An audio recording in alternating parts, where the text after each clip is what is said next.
Good evening, everyone. There are still seats here in front if you would like not to have to stand for the whole hour or hour and a half. So welcome, everyone. My name is Catherine Corneal. I am a professor of comparative theology in the Department of Theology, and I want to welcome you all to this year's Brian O'Brien and Mary HASTEN lecture in interreligious dialogue. This was a lecture series that was established by Brian O'Brien and Mary HASTEN in order to encourage and advance discussion and reflection on topics in interreligious dialogue. Many of you, if not most of you, are probably taking dialogue courses right now and know how valuable, how important it is to learn from other religious traditions. And this evening we have the extraordinary opportunity to learn a little bit more about what we can learn from Chinese religions. We have really a world-class expert with us this evening, Professor Michael Puett, who is the Walter Klein Professor of Chinese History and Anthropology in the Department of East Asian Languages and Civilizations at Harvard University.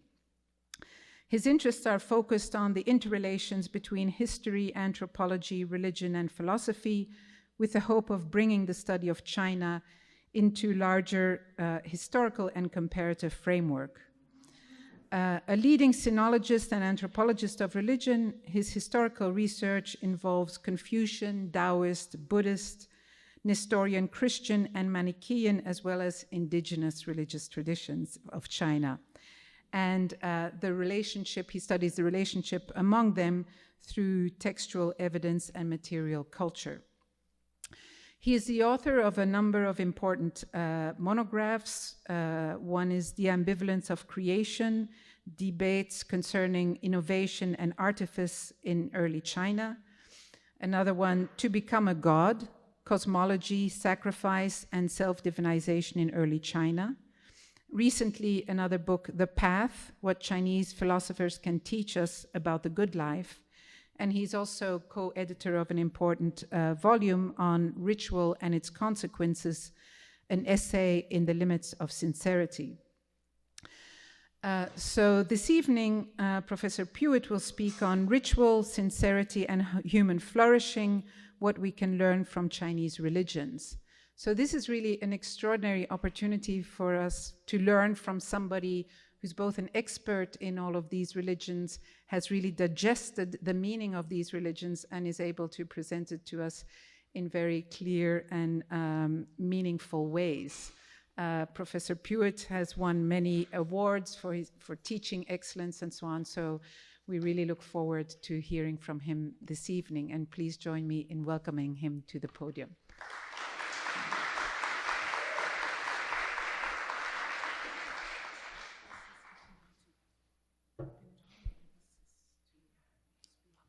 This is fine. Great. Well, thank you so much for the much too nice introduction, and thank you so much for inviting me, and my deep thanks to all of you for coming. For those of you standing in the back, as Catherine mentioned, we do have plenty of seats up front, so please do feel free to come up if that will be more convenient. So as Catherine mentioned, what I will indeed be talking about today are Chinese religions. Religions that to many of you may sound very odd and very foreign, and a few of the specifics I'll be mentioning will certainly sound very odd and very foreign, but I am going to try to argue they open up incredibly fascinating things for all of us to think about. And to set this up, let me begin with a few assumptions that certainly I had growing up, and I suspect many of you might have grown up hearing as well. So I grew up in America, and I grew up being told and fully internalizing ideas along the following lines. So how should I become a good person and lead a flourishing life? Well, I was told, and again fully internalized the idea, that of course I should look within. Look within and find myself. Find my true self. And if I could successfully do that, and the ideal was some place between like high school, moving into college, your age, I would hopefully by doing that find who I really am And if I could find who I really am, the key would be I should always strive to be sincere and true to who I am. I should learn to love myself for who I am, embrace myself for who I am. Love my good qualities, obviously, but love my bad qualities too, because they're just me, right? And if I could do this, find myself, love myself, embrace myself for who I am, the idea was then I would use, the period of your lives, college, to aim myself for a flourishing life based on who I am. So once I found myself, and we were already then beginning to do what has now become very standard practice, we would take personality tests that will tell you your person, whatever, X7Z, and given that your person X7Z, here are the careers that would work well for your strengths and your weaknesses wouldn't harm too much, and here are the careers that you should kind of avoid because they played to your weaknesses. And based upon finding myself, using these tests to help sort of gear who I am and to where I would fit well in the world, I would then, of course, choose a major and orient my 4 years of college toward aiming myself for that career. I could even begin to use these new technologies being developed where I could go to dating sites and meet people who fit my personality type X7Z that would be a good fit. And so ideally my career, my future partner, all would be based upon me, right? Who I really am. And if I did this, I was told, and again, I fully bought this, I will live my life on my terms. All lives have problems, and of course I would assuredly face some too, but at least I would have been true to myself and live life on my terms, living a life and a career and having a partner that just fit who I really was. So I bought this. I thought this sounded great. And as part and parcel of this ideology, I do distinctly remember among the many things I tried to avoid like the plague was something called ritual, which I associated with these old traditional societies where sadly people, unlike me, couldn't look within, find themselves, live life on their terms. They had to do these rituals, which of course told them what to do. And they would go into these rituals, they would have to do whatever they were told to do. They would be socialized into whatever the rituals were socializing them into believing and becoming. And then they would be socialized into these things from these years of doing rituals.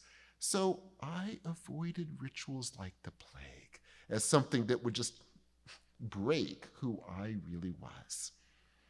So I bought this completely, except the little problem was that I kept kind of looking within and looking within and looking within.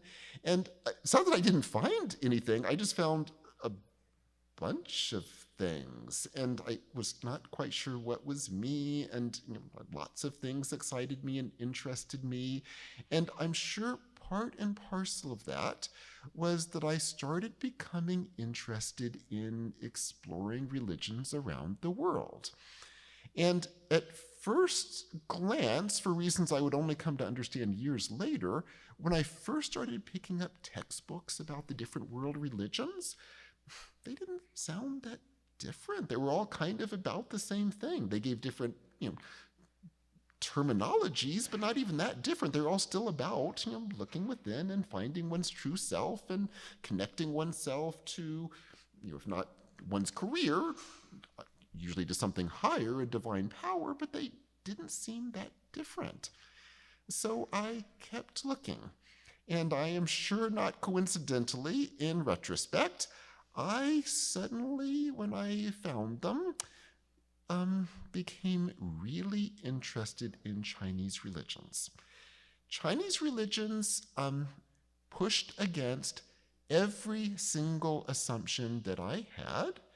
They argued very strongly, in fact, and very explicitly, as we will see, against many of the assumptions that I had, assumptions which were hardly modern and hardly uniquely Western, but a lot of these ideas were seen as dangerous, actually.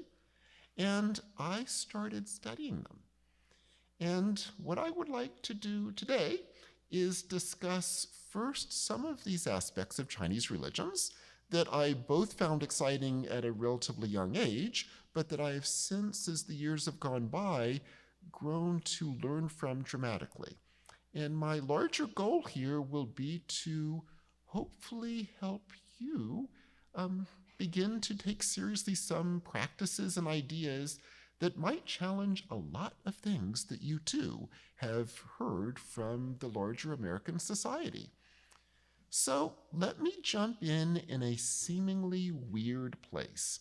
Weird because I've just gotten finished telling you that I'm going to try to help us take these seriously. So I'll give you first a little bit about Chinese religions that will seem to be kind of tough to see as anything other than just a very fascinating but very exotic set of practices. Bear with me for a few moments. So, why don't we begin with that thing that I was trying to find by looking within, that thing that we like to call the self. How would the self be discussed in Chinese religions? Well, they have a lot of different ways of talking about it, but let me just begin with some kind of general ones. What are we when we are born? We're a mess. We are a mess of stuff. We are a mess of energies. The Chinese term is qi, which you might have heard of. I have to back up as I get louder and louder at how messy we are to avoid the reverberations. We are a mess of different energies. We're a mess of different emotions. We have these faculties that we use really, really badly. We have senses that we also will see use really, really badly. And we're all equally a bunch of messy stuff. That's what we are. And in this stuff are various things we can categorize in different ways. We can categorize some of this stuff as really, really dangerous sets of emotions, angers, jealousies that can just thrive in us. We have other emotions too. We're capable of empathy and connecting with people. That's luckily, as we'll see, part of the mess, but it's just a mess. And then what happens to us as we start getting older, and I mean older, not my age, I mean like age 2, 3, 4, still very, very young, is these messes of stuff, we start encountering other messes. And when messes encounter other messes, what we euphemistically call other humans, what happens is we drag out from each other different energies. So, a standard example, I'm lying there in my crib and someone walks in and smiles at me. I feel happy. In this way of talking, that act, that smile, drags out from me an energy of happiness. Then someone walks in and yells at me. I feel angry. Not surprisingly by now, that act, that anger, that scream is dragging out from me this energy of anger. As you can see, one of our dangers as humans is we are utterly, totally, and completely passive in the world at a young age. I'm happy. I'm angry, meaning someone smiles, someone yells, and I'm simply being dragged out emotionally by immediate things around me. That's the first danger we as humans fall into. It's peanuts compared to what's going to happen next. Because at least in those examples, I'm actually responding to something that's actually happening, right? Someone does smile at me in my examples, and someone does yell at me. Let me now continue. Another person walks in and does something. that for whatever reason reminds me emotionally of the person who previously smiled at me, it equally drags out from me this energy of happiness. And someone else walks in and does something, again, that reminds me of that previous person who yelled at me. It equally drags out from me the energy of anger. And from a very young age, we cease to respond to the actual world around us. We cease to respond to actual people around us. We cease to respond to what people are actually doing around us and how they are trying to relate to us. We start responding by rote pattern and habit. Those rote patterns and habits setting in, we're talking what, age 3, 4 now, become so much a part of us. They define everything about us. They define how we experience the world. They define what we see and, most importantly, what we do not see. They define our relationships such that we aren't really relating to people around us. We're responding by rote pattern. They become so much a part of us that one of the next dangers we fall into is we can even come to think that these rote patterns are our personality. If we're living in America, we might even call them our true self. And when I, for example, say, oh, I'm the sort of person who likes to do X, Y, and Z, but I'm the sort of person who, has sometimes a bad temper when little things go wrong, but that's just me. From this way of thinking, that may be an accurate description.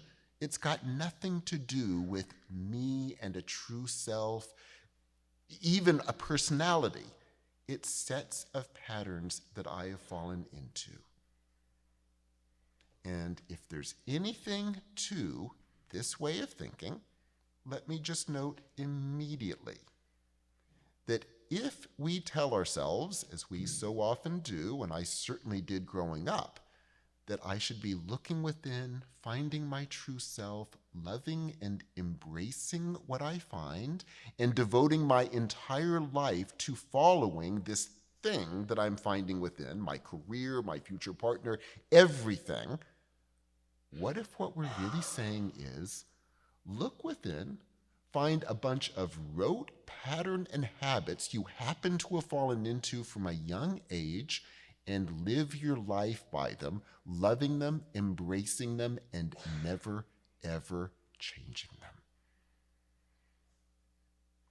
If that sounds a little scary, we're still at the peanut stage. It gets much worse. Because so far, we've seen, yes, maybe if these are onto something, these ideas, that our basic sort of habitual way of being in the world can completely define who we are. Let's keep going a few more years.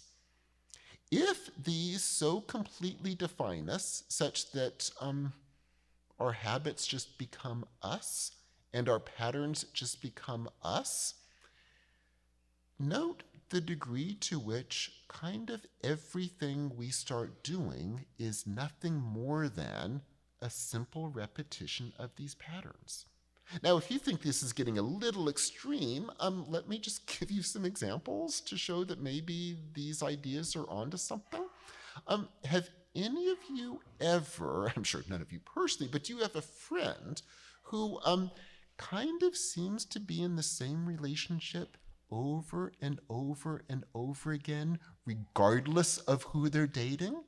And as a friend, you see this playing out every time. You as a friend even say, the first date went well, and the second date, you see all the problems start setting in, and you as the friend start saying, I think it's kind of the same pattern you fall into every single time I've ever seen you date anyone. It doesn't matter. It all plays out again. The horrible breakup occurs, and then it plays out again, over and over and over again. And you might think, okay, sure, I might have some friends who have fallen into this, but surely that's not typical of everything I do. Let me give you another example. So all of this talk of true self and this we choosing individually based on who we are, what we want to do in life, this has become a pretty pervasive way of thinking. Others, however, who are using other means to chart our behavior have noticed things that pretty flawlessly match what I've been describing so far from Chinese ways of thinking about the self. Let me give you a not irrelevant example for the lives we're currently living. So, let me give you an example. This is a made-up example. It's an old watch, but bear with me for a moment. I bought this watch last week. And isn't it great? I bought this watch because it really fits me, right? It's kind of a very basic watch. It's this Bauhaus watch. It's just a very plain style because I like kind of plain style of clothing in general. And it's me. And so I chose to buy it. And funny thing, when I chose to buy it, it turns out I just bought it on the internet and I just saw it just popping up on an ad. And it just was so me. I chose to buy it. So why did that ad appear?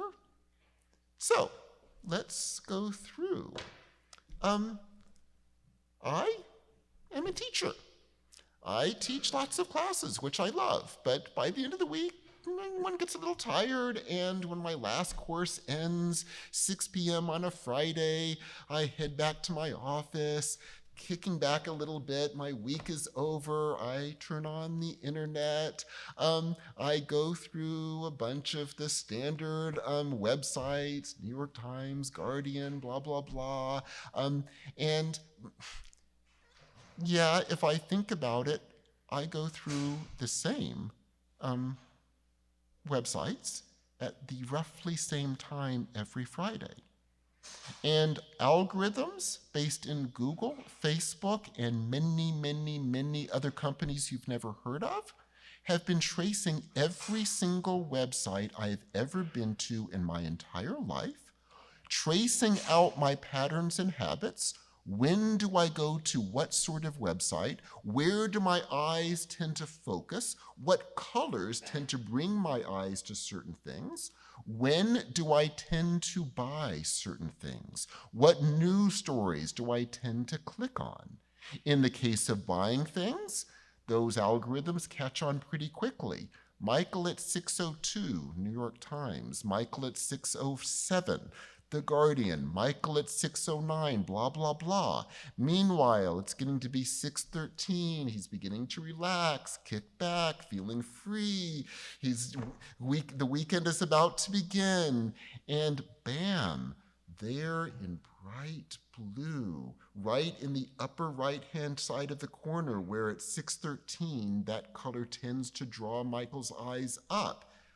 There is a watch that perfectly fits the shirt he bought at 6:13 p.m. the previous Friday, and that perfectly fits the style of pants he bought at 6:13 the Friday before that.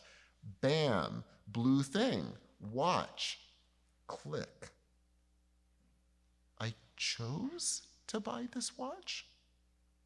Did I? Or were a series of algorithms that have been carefully tracing my patterns, traced them so well they were able to manipulate me flawlessly to click on this watch. When political campaigns use these algorithms, they know every news story you have ever clicked on. They know when your emotions tend to get aroused, what time of day, which day of the week, what kinds of headlines. And as significant things happening or coming up, campaigns, for example, certain sorts of news stories start popping up. Certain emotions start welling within you, or rather, those headlines tracing your patterns through these algorithms draw out these emotions.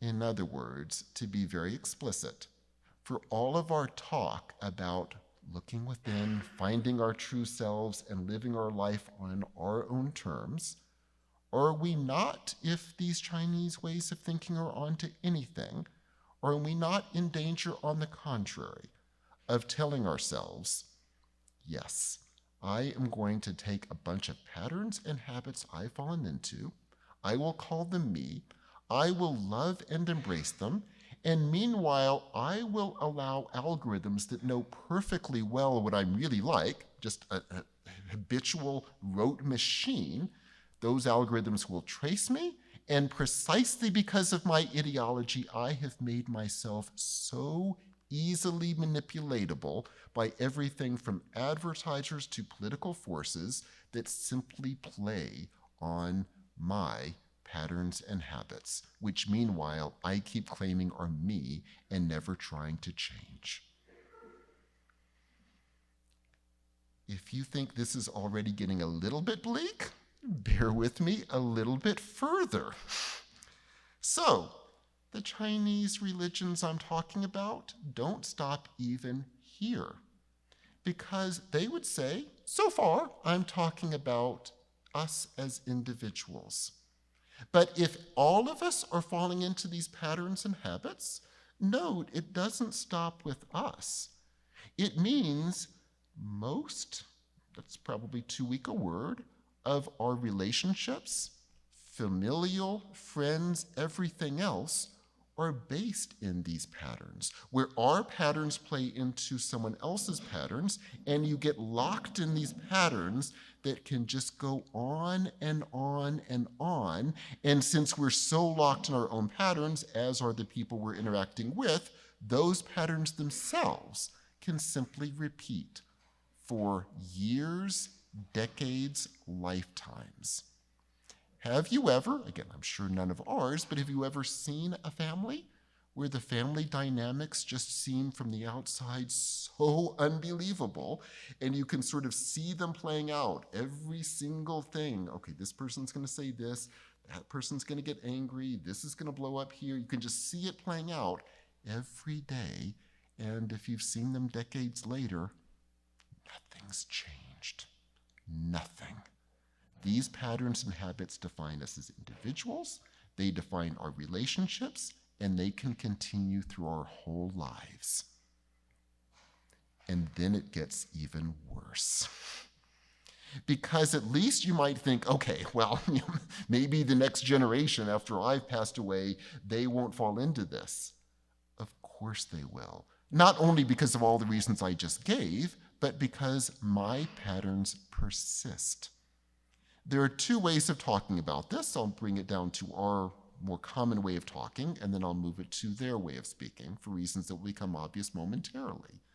The one way of thinking about it would be, okay, my patterns that play out with everyone I'm interacting with are obviously going to be playing out with anyone else I ever encounter. If I were to have children, I would play that out with my children. They would play those out with their children. And these go on for generations after generations after generations.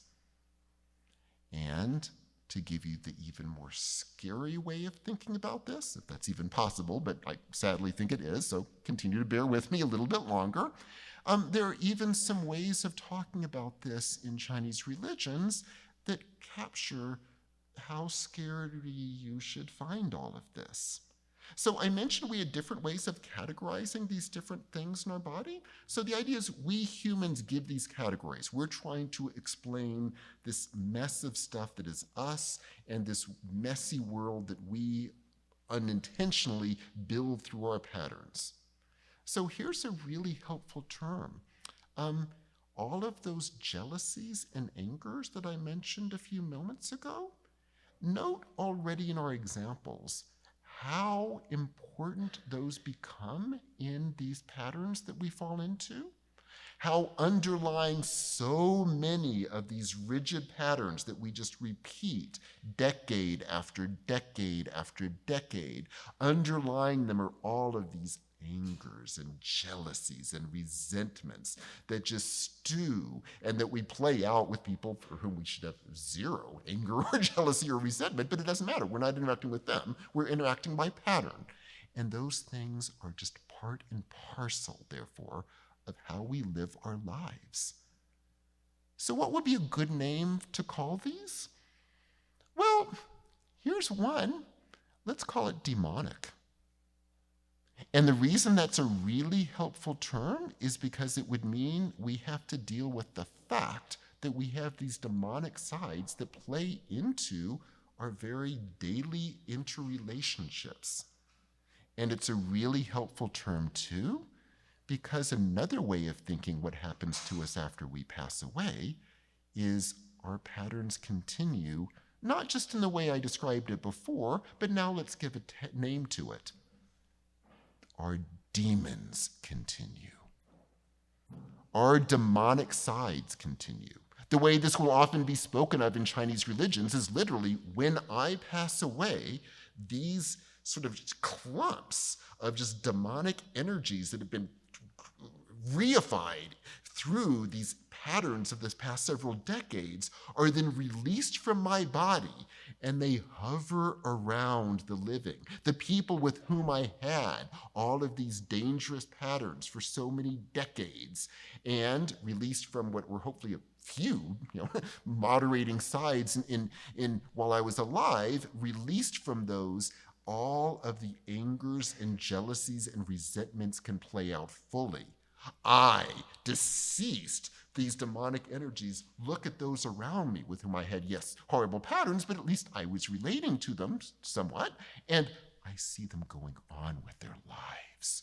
And it brings out all the more of my anger, jealousy, and resentment that was sort of there all along, but now is just unleashed. And meanwhile, the living, feeling these demonic energies on top of the horrible sadness they have in dealing with death, they are also, it brings out their angers too. Their angers that I've left them. Their angers that not only have I left them, but I left them with all of these unresolved tensions because of my patterns that will never now be resolved, because now it's just demonic me. And therefore, not only do these patterns pervade our lives, they continue to haunt us forever, even after we pass away, in which case we become demonic energies that haunt the next generation too. This is the human condition, and all of our talk about this true self that we should love, embrace, and never change simply means whitewash all the demonic sides, act like it doesn't exist, and claim everything's just going to be fine. No, if these religions are onto something, it won't. So, I asked you to bear with me for a little bit. At this point, you are probably wondering, okay, Michael, we live up to our side of the bargain. You've depressed us horribly. Is there any redemption? Finally, yes. So, if this is the human condition, or at least a key danger that we as humans fall into, what do we do about it? And it turns out it goes back to that little thing that I mentioned when I was young, I thought was the most horrible, ridiculous thing imaginable. Rituals. Rituals that I thought told me what to do and therefore should be avoided like the plague, right? They would just infringe on my true self and my individuality. So let me now, having given you the dangers of the human condition, take you to the workings of rituals in Chinese religion.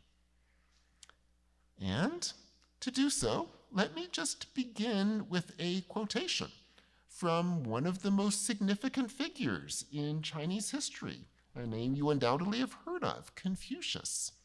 And here's a quotation from Confucius that at first glance would stand about as far removed from our typical American assumptions as you can imagine. And for that reason, it's a really handy one for us just to unpack and take seriously. Here's the quote. To become good, conquer the self by submitting yourself to ritual. Conquer the self. Don't embrace it, love it, conquer it, and submit yourself to ritual. It's difficult to think of a sentence that could more flawlessly fit our worst stereotypes of so-called traditional societies. So let me start there. Because if I'm going to argue, and I am, that some of these practices and ideas are worth taking seriously, let's not whitewash them, as I was saying we tend to do with our demonic sides. Let's jump in. So, what are you conquering? And what is a ritual, and why in the world would this help solve the problems? Now, my first question I've largely answered. What Confucius means by conquering the self is conquering this set of patterns and rote habits that we have fallen into that are defining us, our relationships, and everything around us. Conquer those. So we can probably follow that part by now. Yeah, we'd want to conquer that. Submit yourself to ritual is still a bit of a strain. Because if our problem is these rote patterns and habits we fall into, why would ritual, more habits and patterns, solve the problem? So let me now finally say a few words about Chinese religions to explain how they work. I've already said a little bit about the afterlife. And now let me give a concrete example of how this might be playing out. So here's the very concrete example. And to give this example, let's go back 2,000 years. It's a very, very patriarchal culture in China. Sadly, it's not that different now. And in that patriarchal culture, one area in particular was a topic of great concern. So in general, this would be a problem, but imagine all of the issues I've just mentioned, and imagine how they might play out in a world where there is hereditary monarchy. So let me give you a concrete example. Suppose you're the king. You're the king in an hereditary monarchical system because, by definition, your father has passed away.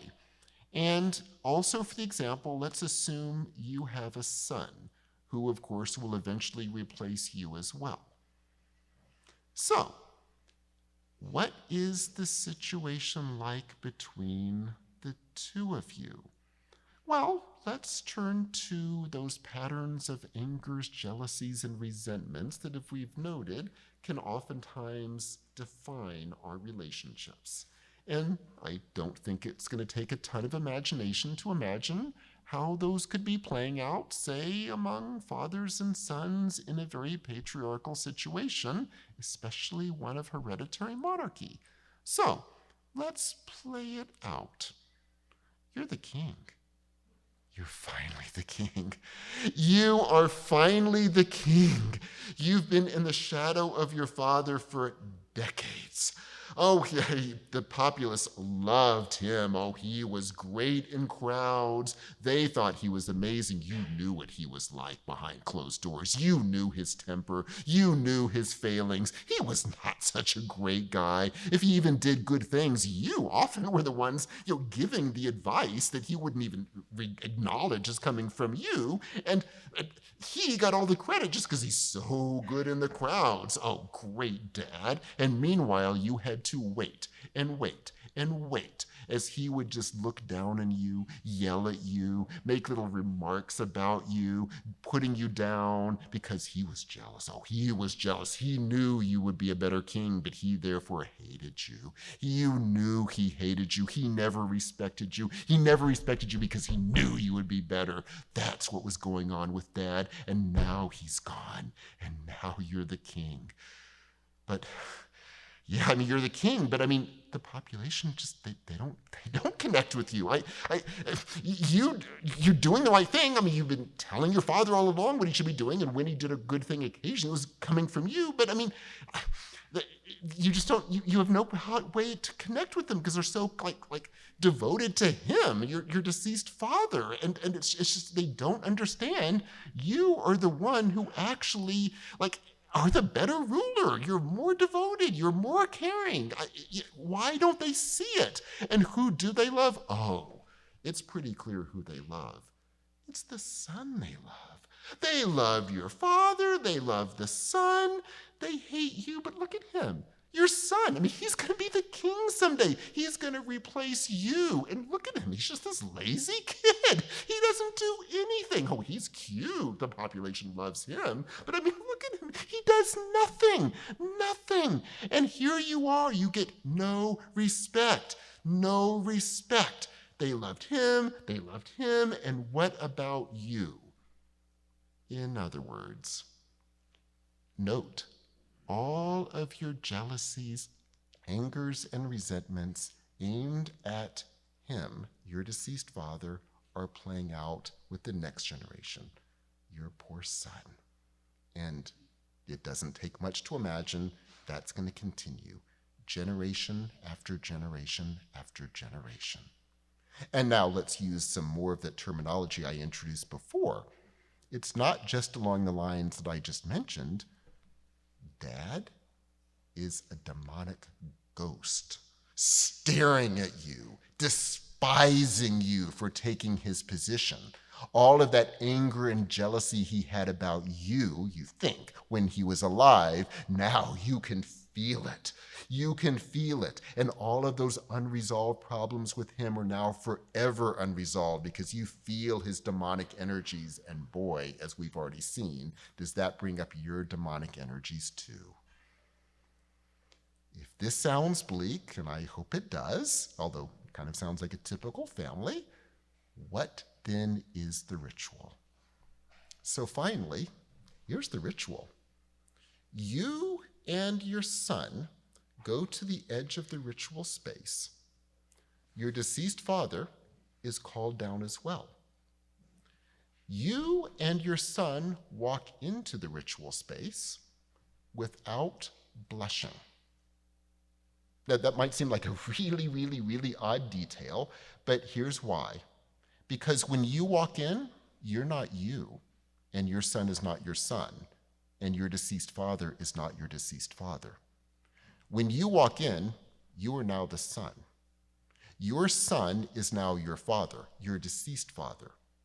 Your son sits on the throne. He is called, this is the literal word, the corpse of his grandfather.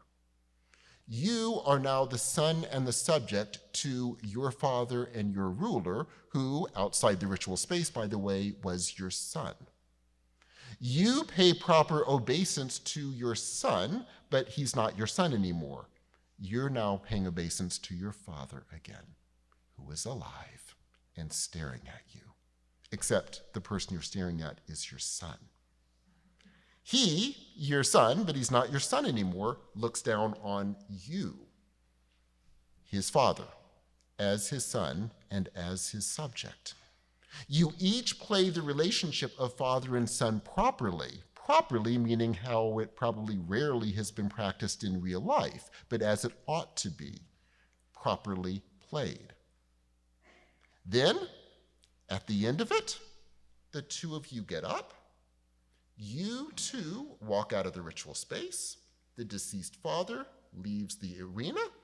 And now you're back to being you. Your son is back to being your son. All the old patterns play out. You start yelling at the son again. You start cursing the dad again. And then you go back in. And this is one of a myriad set of rituals you're doing with everyone in your family, with the population as a whole, all sorts of demons and spirits above you, over and over and over again. Why do you do it? Well, a piece of this is obvious, and let's just lay it out very quickly.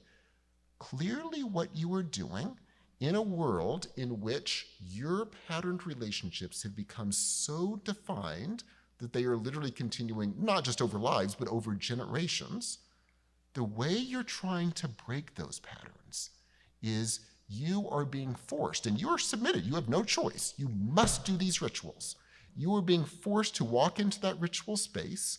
You're not just becoming a different person with a different perspective. You are literally becoming the person with whom you have the most complex set of tensions.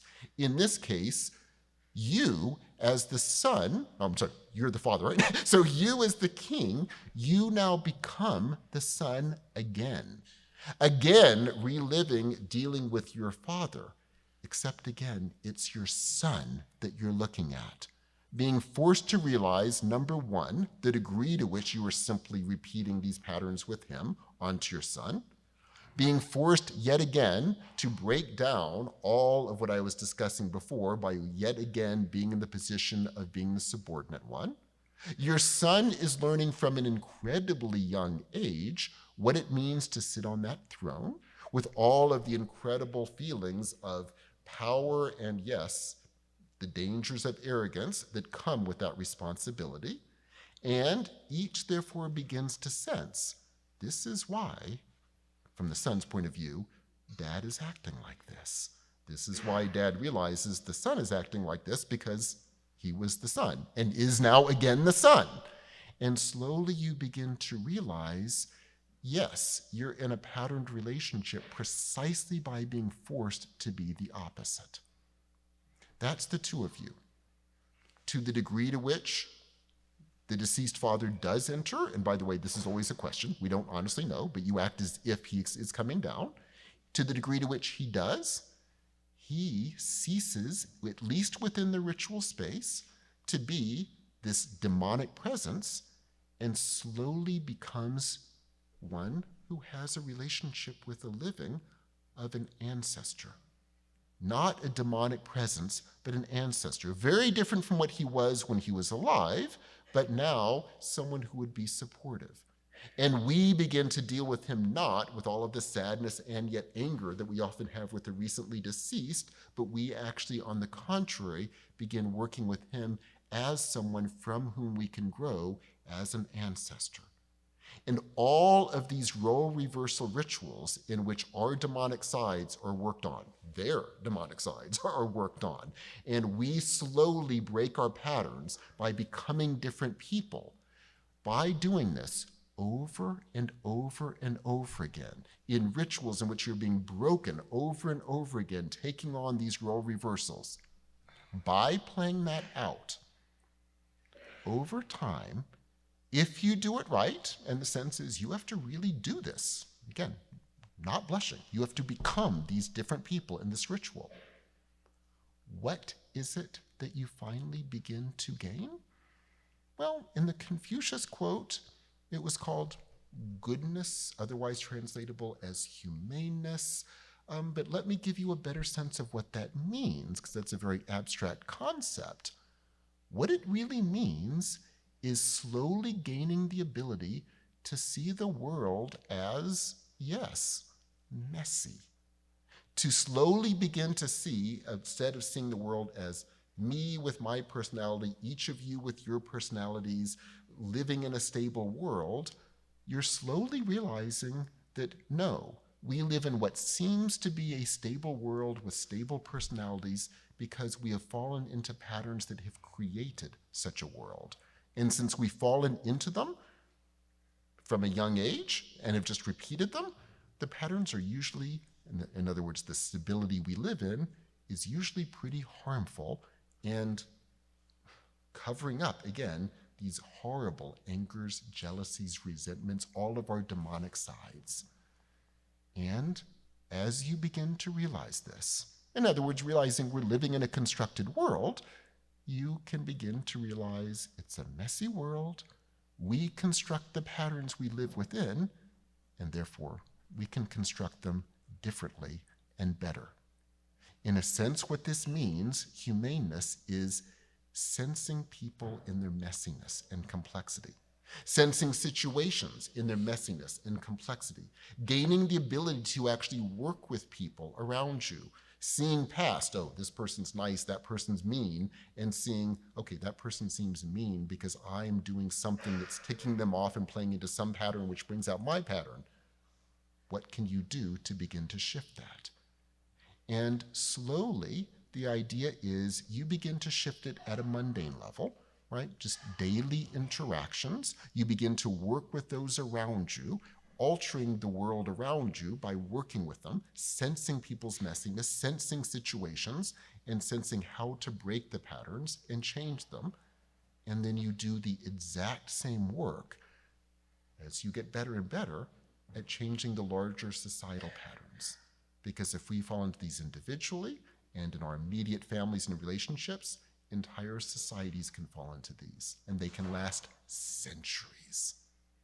And those too, however, are changeable and breakable. They're simply patterns. And where does this take one? Well, again, let me introduce you to some of the terminology that's used in these texts. And I'll return to that figure I mentioned before because the way he's described is a little surprising based on our stereotypes. So Confucius, this person who gave us that quotation that seems so horrific at first, how is he described?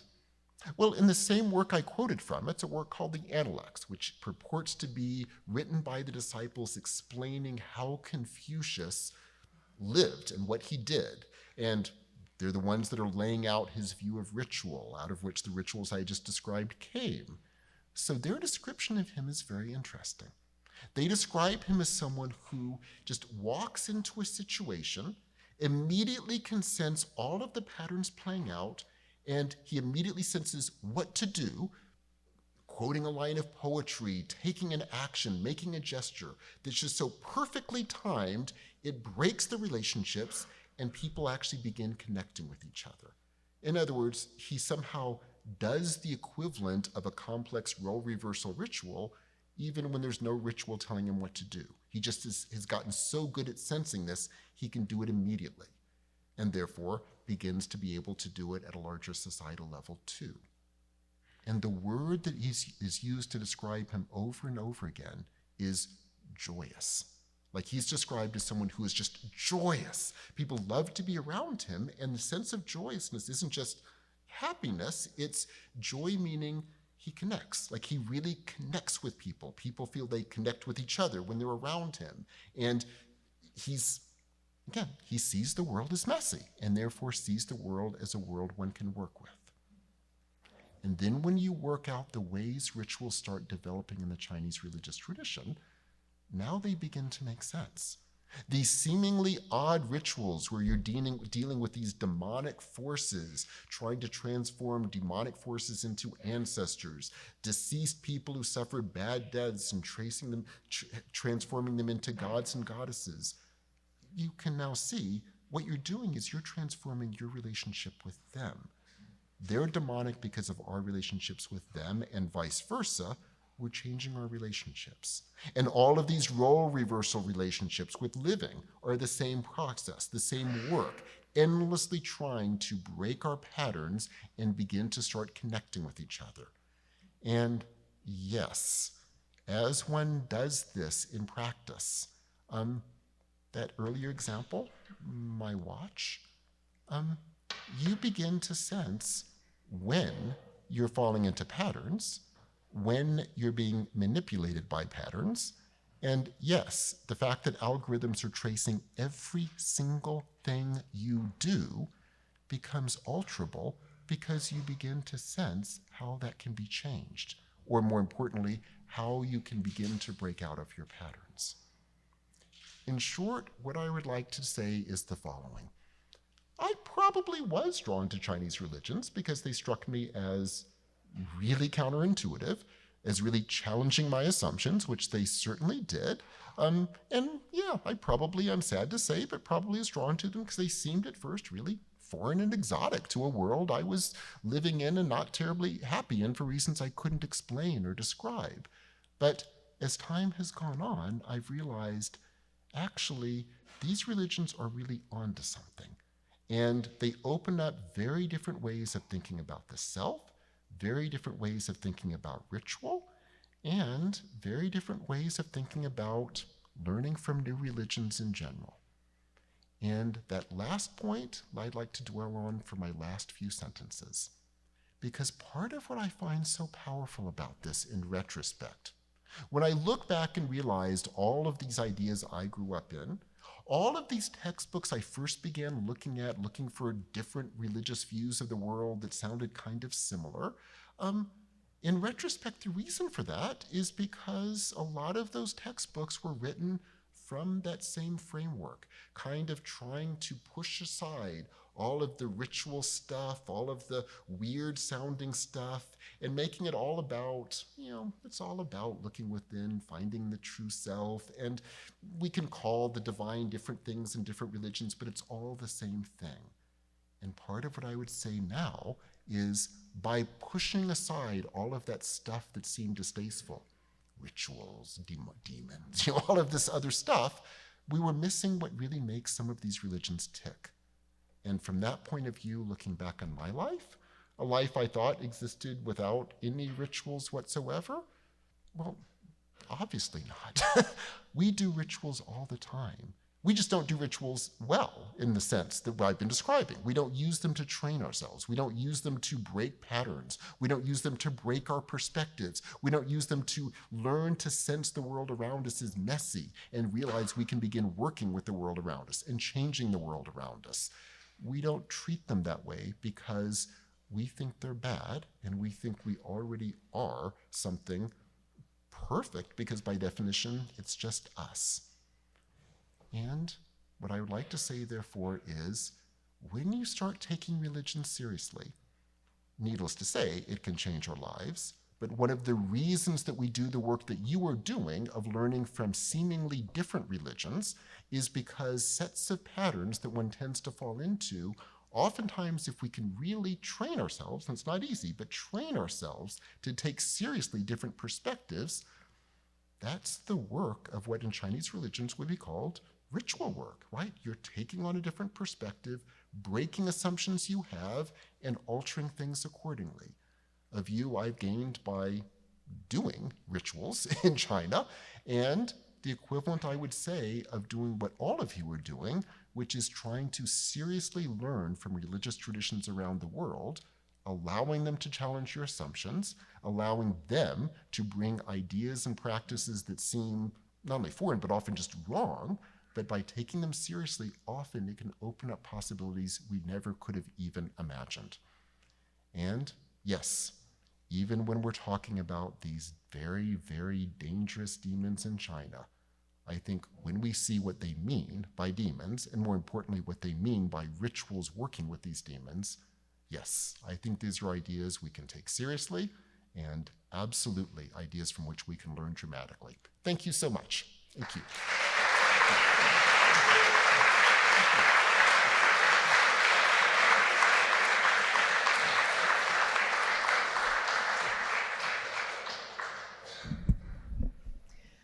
Thank you so much, Professor Puett, for this really brilliant introduction to learning from other religions in general and from Chinese religions in particular. This was really very, very provocative and interesting, and I'm sure there are a lot of questions, and we now have about half an hour for any thoughts or questions that come to you.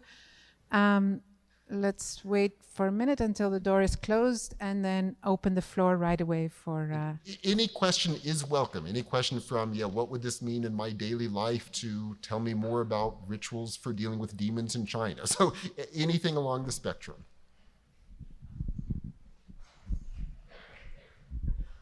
Thank you very much, Professor.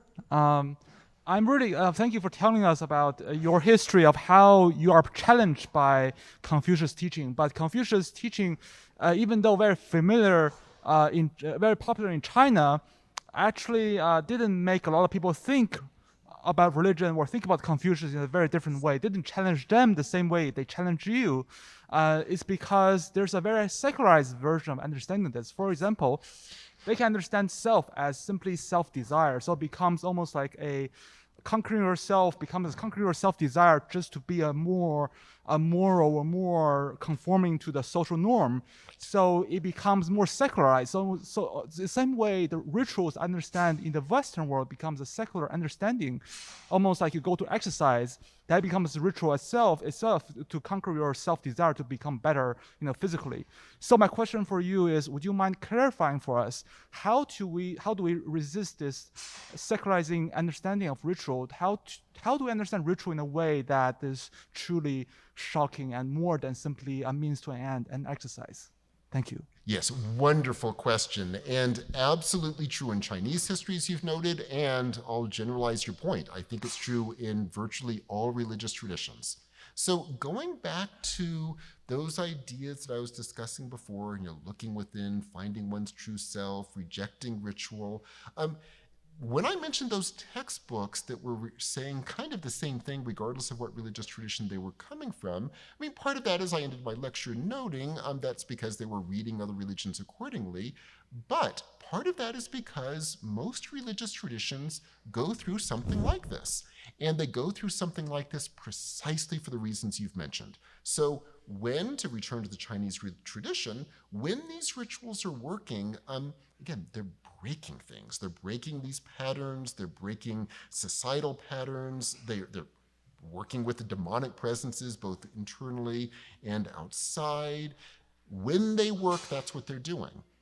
All rituals, this happens in China too, can easily get overtaken, and often in China this happened because of the state, to make them into very much domesticated versions that do what you were mentioning. They're all about just training people to live in a certain way in society.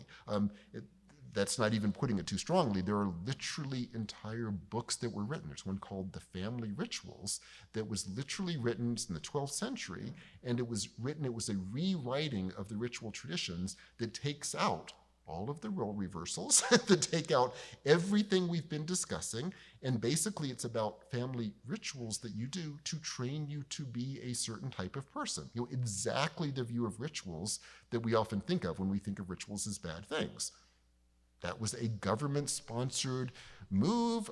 That book, The Family Rituals, was literally required of every family. Everyone was asked to put this into practice, and that's not just a Chinese example. Every religious tradition has seen versions of this, and that tends to provoke these radical, what I call sincerity movements, which are all about anti-ritual, look within, break from these rituals altogether. And that dynamic, I think, can be very important in religions. The danger I think we've fallen into is we've taken that sincerity movement that we're currently living in as so normative, we don't even take seriously rituals anymore. And finally, therefore, getting back to the heart of your question, what I would love to do is not simply criticize when rituals become simply these government-based attempts to control a population by turning to sincerity movements. What I also want to do is to say, can we see that move and say, but what about rituals that are all about role reversals, breaking perspectives, and can we think of ritual that way and, much more importantly, put them into practice? And historically, have there been attempts where that's been done? I'm very happy to say absolutely. And here too, China's a wonderful example. So you get government attempts to sort of domesticate these rituals. You certainly get sincerity movements rejecting rituals, but then you get attempts to recreate the kind of role reversal work of rituals that animated the tradition. And it's that last move that I find so exciting that I think we have tended, especially here in America, to cease to do. And that's where I think we really need to learn. So thank you. That's a wonderful question.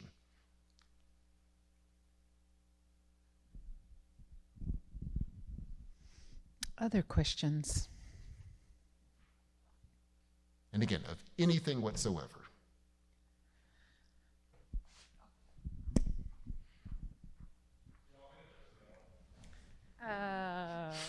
don't know, because we're recording also, and so.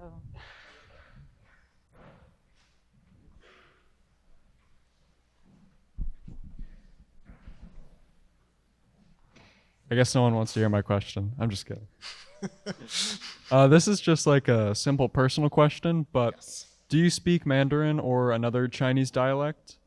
I do, yeah. So I do speak Mandarin. I also read classical Chinese. I do Japanese as well. So yes, yes. Now, let me say a couple of quick things on that. So for those of you who are learning languages, wonderful. I think there is no better way to do the work of breaking perspectives I just mentioned than learning languages, living in different cultures, taking seriously religious traditions. Wonderful. For those of you who haven't, or more importantly, for those of you who are, yes, are doing that for a language, but we're human, we can only learn so many, please don't think that means you can't learn from religious traditions where you haven't been learning the language. You won't learn as much, obviously, by definition, but you absolutely can. And I will just give you as an example something that's inspired me so much. One of my graduate student teachers, his name was Paul Friedrich. He was a linguistic genius. He knew lots and lots of languages, but he also said there are limits. And so he gained fluency in a few languages. But what he would do is he said to me, Michael, you can actually gain at least a familiarity with a language that means you can exist in a culture, not well, but to some extent, talking to people. You can read texts. Oftentimes you have to work from a translation, but at least you can play it off against an original. And he said to do that, you can do that in a few months. And once you've done a few months of it, you can keep going. And as an example, when I was working with him, he thought it would be fun to learn classical Chinese. So in literally 3 months, he and I would sit down and we would read Chinese poetry together. And he couldn't just pick up a Chinese book and read it. He did need a translation, but he could play the translation off against the Chinese at an incredibly high level. And over just those few months, he got really good. And then he went on to, I think Sanskrit was next. But I mean, had he kept on even a few months more, he could have reached a point, at least with simple texts, he probably could have started just opening them and reading them. So that's a long way of saying, do learn foreign languages if you can. Don't think you can't learn from cultures that you don't know the language of. But also the third thing I want to emphasize, it's okay to learn just a little bit of a language to get a tease. So if you have a chance to take a trip to wherever, Mongolia, take a few weeks, or if you have them, a few months to learn a little bit of Mongolian, and it just makes a world of difference. If you take even a few weeks, or again, months would be better, to learn a little bit of classical Chinese, you can read some text. They'll have to be translated, but you can play it off against the original. A few months of Mandarin, you won't be able to have lengthy conversations, but you can at least go to China and feel you're a part of the culture, and people will really interact with you very differently. So the answer is, yeah, Chinese happens to be one of those I've thrown myself into, but feel free to do this with other languages that you don't have the years to work on, because it's just is so eye-opening to think of a life in which you can do the equivalent of what Paul Friedrich was doing with 20, 30 different languages. And that honestly becomes possible at that level. So thank you. I know that's a longer answer than you were expecting, but thank you so much.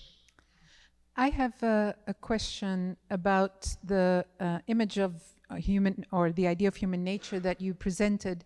As I understand it, there are all kinds of different views of human nature in China. You presented one view of human nature. There's also, a whole strand that believes in the goodness of human nature and so on. So in that regard, there's probably also another approach to ritual than the one you presented. Could you say more about different approaches to ritual, or different theories of ritual in China, maybe, or kinds? Oh, absolutely. Wonderful questions. So yes, I was focusing on the ritual traditions, which very much emphasize the messiness of the world. The anti-ritual traditions, or even before I get to those, the ones that would say rituals are important but not that crucial, are exactly the ones you mentioned. So a counter view arose, literally in opposition to what I've been discussing, that said, well, if we're capable of changing ourselves, which clearly if you're committed to these ritual traditions, you are, the argument would be, well, we must have something in us that allows that to be possible. And one argument as to why was to say, human nature is good in potentia. So think of human nature as like seeds. And if the seeds grow naturally, it will allow us all to become flawless sages. Now, the seeds require nurturing, so we have to cultivate and nurture. So it takes a little bit of work, but the argument is it's a nourishing work as opposed to the kind of conquering work that ritual entails. And so the figures who push this would say, well, think of rituals as kind of things to work against our more dangerous tendencies, but that's all they are, because you're really trying to nurture this human nature. When that's taken to extremes, and at various times in Chinese history it is, then it does take on full-flooded anti-ritual movements, what I call these sincerity movements, that would say just get rid of rituals altogether. There are these inherently divine aspects to us. If we cultivate them, they will inherently grow, from which you get a lot of ideas very comparable to the ones with which I began this lecture. So these ideas are not uniquely modern or Western. You see them popping up in anti-ritual traditions around the world. But yes, to really push the challenging sides, I've here been focusing on the ritual traditions, which would say, no, we're just a mess, and you're going to conquer the self. Yes. So thank you so much. Thank you so much for your talk. I really resonated with the idea that we're all a mess and sort of reacting to each other in this chaotic way. And my question is along these lines about what happens anthropologically and in the ritual worldview when someone, the rituals like don't work for them, or like we would categorize them as diagnoses, right? If you have schizophrenia, if you have addiction, things like this, are there like bad seeds? What kind of happens in that ritual worldview? Are there different rituals? So if you could speak to that. Yes, wonderful question. And the answer would be, one answer I should say actually goes back to the previous question too. One answer would be, even if we have a human nature that even in the ritual tradition, not the anti-ritual traditions, but in the ritual traditions that allows us to become potentially good through this ritual work, seeds can die. And the view was we are capable of becoming inhuman. And this was a view. To give the extreme example, would rituals have helped Hitler by the time Hitler was in the 1930s? The answer is probably no. Like it's we can become inhuman. But the view is always assume that hasn't yet occurred. So going back to the examples you gave, the view would be more intensive rituals, right? And their view would be not that they would always work, but at least they might. And part of what I find intriguing about this tradition is increasingly we are now learning that there's something to this. Like a lot of what we used to call mental disorders that we thought of as just incurable, so just give people drugs and calm them down is all we can do. It's becoming clear, or rather I say it's becoming at least possible as we're learning more and more about the brain, that, and I'll shift back immediately to some of the Chinese terminology, that the brains really do fall into these patterns, and they seem to be able to break out of them.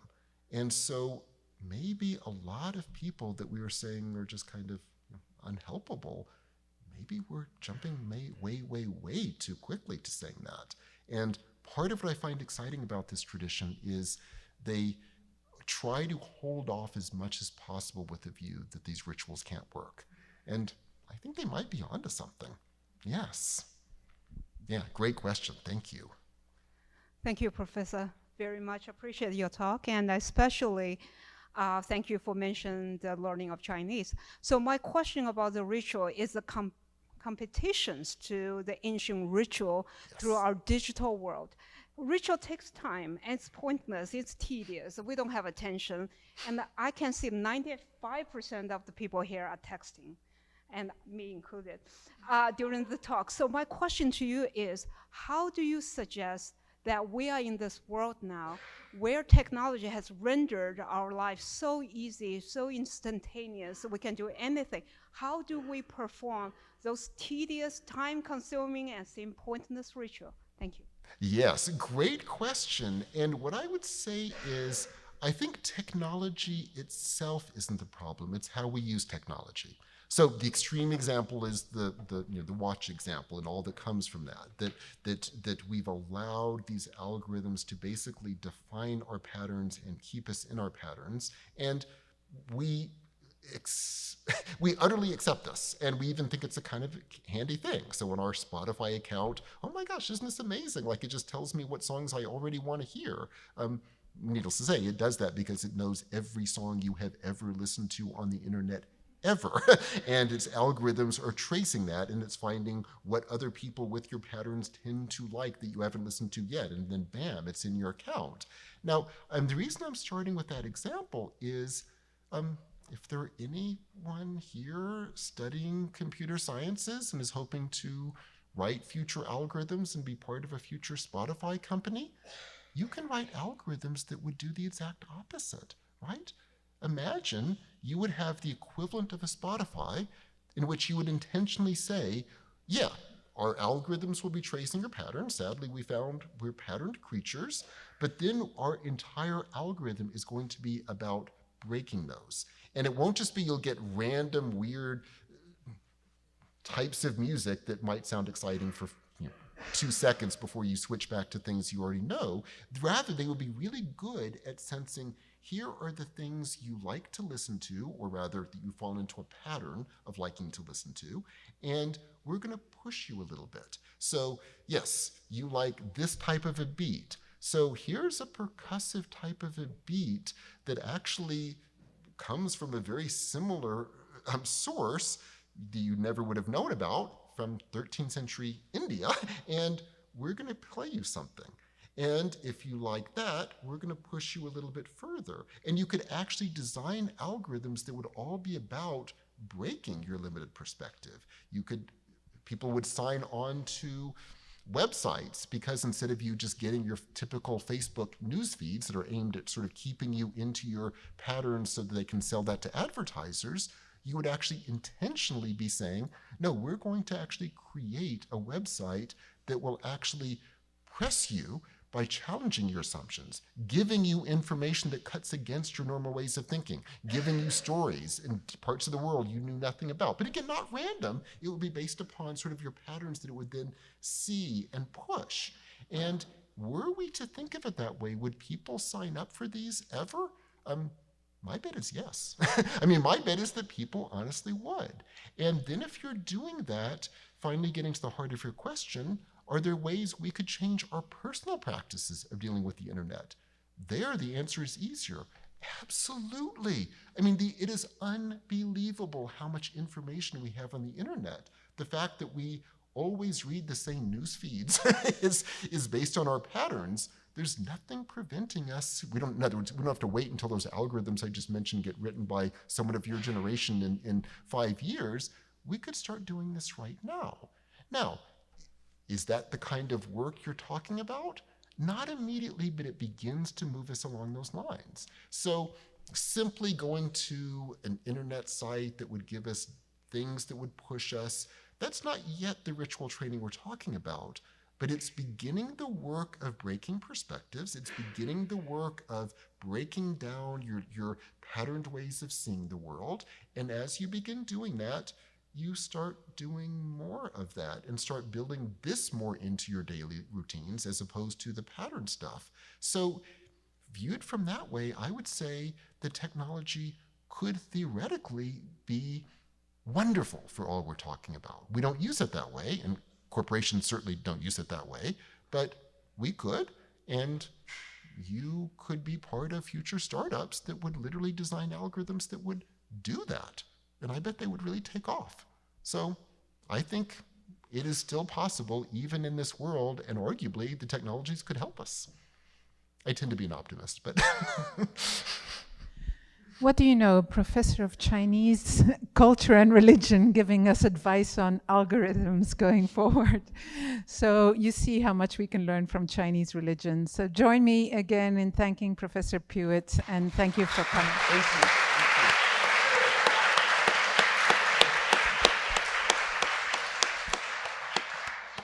Thank you all so much. It's been wonderful being with you here tonight. I've loved the questions, loved talking with you. Thank you so much.